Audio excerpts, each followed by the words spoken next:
It is true about the cost of living. But as the Minister of Foreign Affairs, when I go to all these countries, from the Caribbean to the Americas to everywhere, the cost of living is a discussion all over the world. It is not just an issue in our country. But it's a live issue. But the reality is that we are better off because we have a plan. And things may look tough now, but they are getting better, and they'll be better.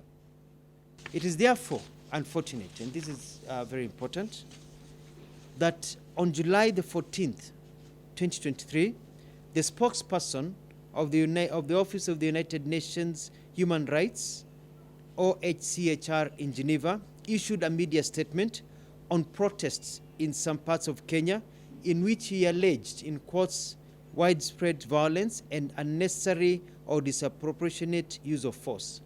He further alleged that 23 people have been killed and dozens injured in the demonstrations. This statement was not only inaccurate but misleading and appeared to have been written in support of a propaganda campaign by people opposed to the democratic will of the people. The ministry has protested to the office of the spokesperson on his unsubstantiated statement. We will be engaging through appropriate channels to ensure that the international community is not sucked into conspiracies that are aimed at destabilizing our nations. Let me break it down. He talks about widespread violence. Where was the widespread violence? We just saw violence in some cities in Europe the other day, which you cannot even compare with what happened in a few places the other day. My grandmother, my aunties were living life very well. You know, you talk about widespread violence as if Kenya was burning. Very wrong. These are language written by people here for them in New York. Talking about disproportionate use of force. We saw areas whereby there were no police at all, and people were destroying roads, burning things with no police presence, where they cannot say that they were incited or provoked by the police. And so they're talking about rebellion. There are about 23 people. Who are those 23 people who they say died? I'd like to know them, their names and others. So they're just throwing names and figures out there.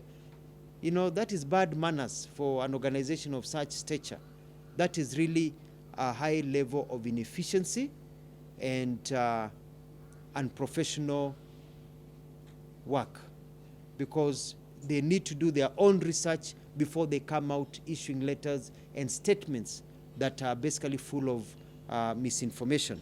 So my international partners and friends, when you see our police getting involved to stop this wanton destruction of property, is because they have to do what needs to be done to protect the lives of people and property of Kenyans as per our constitution and as per the international law. Even the UN Charter has places where it says there's a limit when it comes to peaceful demonstrations. When they start destroying property, the police cannot stand by and watch. So when the police go and they deal with these people, it's because they are protecting property and lives of people.